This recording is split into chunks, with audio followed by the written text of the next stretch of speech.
Ya, bismillahirrahmanirrahim. Assalamualaikum warahmatullahi wabarakatuh. Selamat datang kembali di channel kesayangan teman-teman semua. Di video kali ini, saya ingin membahas berkaitan dengan berita berkaitan dengan teknologi AI yang sedang rame.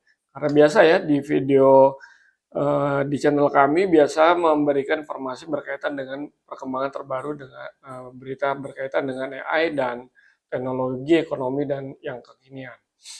Baik teman-teman, tapi jangan lupa ya sebelum menonton video kali ini, jangan lupa diklik dulu, di subscribe, dan diklik loncengnya agar bisa mendapatkan berita-berita terbaru dari kami dari istighfar.id. Gini teman-teman, kita semua tahu kalau Amerika selama ini dikenal sebagai raja teknologi dunia. Tapi ada kabar panas yang nggak bisa diabaikan nih teman-teman. Cina makin hari makin garang di dunia AI. Jadi Amerika ini semakin dipepet terus oleh Cina yang memang memiliki banyak sekali para ahli-ahli AI di negaranya teman-teman. Bayangin aja nih teman-teman, perusahaan AI Cina sekarang sudah bisa kasih perform yang mirip sama perusahaan top Amerika, tapi dengan harga yang jauh lebih murah. Jadi kualitasnya itu mirip dengan Amerika, tapi harganya jauh di bawah harga Amerika. Memang luar biasa Cina itu. Dan ini bukan asumsi doang. Peneliti dari Harvard baru-baru ini nemuin bahwa Cina unggul di dua hal penting buat AI, data dan sumber daya manusia. Eh, data dan sumber daya manusia ini adalah dua senjata utama yang mereka bisa kejar, bahkan bisa nyalip AS, teman-teman.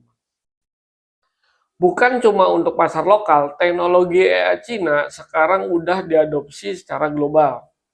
Contohnya, bank besar kayak HSBC dan Standard Chartered udah cobain model DeepSeek dari Cina. Saudi Aramco, perusahaan minyak terbesar di dunia, bahkan udah install DeepSeek di pusat data utama mereka. Dan yang bikin makin mind-blowing-nya teman, Amazon, Google, dan Microsoft, perusahaan besar raksasa AS juga nyediain DeepSeek buat para klien mereka. Padahal ya, pemerintah AS sendiri melarang penggunaan aplikasi buatan Cina di perangkat pemerintah karena takut soal keamanan datanya. Nah, ini adalah terjadi karena perang dingin versi teknologi antara Amerika dan Cina. Brad Smith, presiden Microsoft, bilang begini di depan Senat AS. Siapapun yang paling dulu mencapai adopsi luas AS, dia yang menang. Jadi siapa nih yang bisa menguasai AI, ya dia akan menang, teman-teman. Jadi ini bukan cuma kompetisi teknologi, gengs, tapi ini udah kayak perang dingin di teknologi. Semua negara sekarang seolah dipaksa buat milih mau ikut kubu AI Amerika atau Cina. Eropa Timur, di Eropa, Timur Tengah, sampai Afrika dan Asia, semuanya mulai condong ke teknologi China karena lebih murah dan bisa diakses secara open source. Ini luar biasanya ya, karena DeepSeek itu bisa diakses secara open source, teman-teman.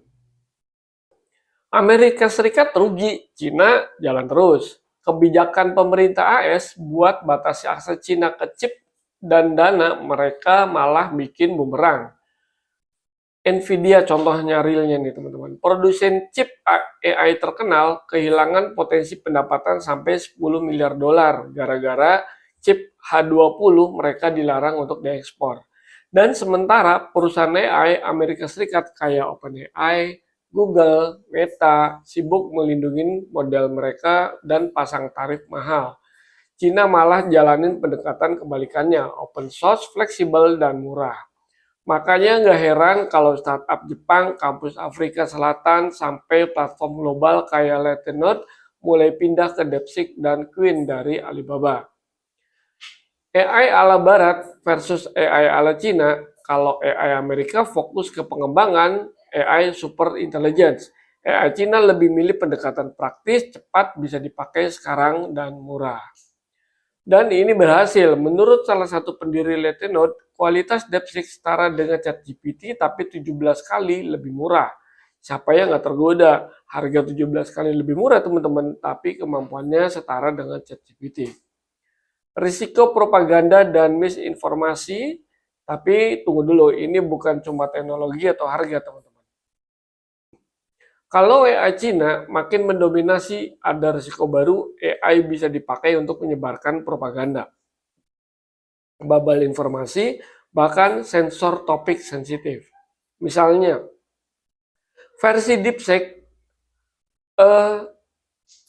buat konsumen nggak bisa bahas isu etnis di Xinjiang dan Tibet.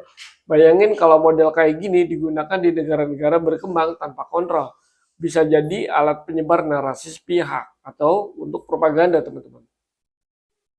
Harusnya dunia bisa milih dari salah satu ini untuk AI Cina atau AI dari Amerika.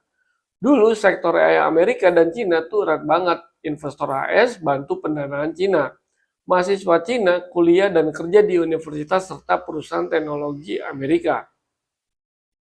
Tapi sekarang malah saling gontok-gontokan untuk memperebutkan kekuasaan di bidang teknologi AI, teman-teman. Sekarang ya jelas sudah bisa ranjang investasi AS ke Cina untuk AI hampir nol. Dan visa buat pelajar atau profesional teknologi dari Cina makin sulit. Padahal kalau sistem AI makin tertutup satu sama lain, kita bisa kehilangan kontrol atas standar dan keselamatan AI global. Nah, kita akan lihat nanti siapa pemenangnya di sini. Siapakah yang bisa dari negara Amerika maupun dari negara Cina untuk AI-nya. Kalau ditanya siapa yang menang, Amerika atau Cina, ya jawabannya belum jelas karena semua sama-sama mengembangkan. Ya, karena semua sama-sama baik, semua memiliki teknologi masing-masing yang tujuannya adalah untuk masyarakat dunia. Tapi satu hal yang pasti, yang duluan diadopsi, yang lebih murah, dan yang lebih praktis itu yang bakal menang di hati pengguna, kalau dalam sisi masyarakat. Tapi kan dilihat dalam sisi negara untuk fungsi dan segala macamnya, mungkin dilihat dari faktor-faktor lain, teman-teman.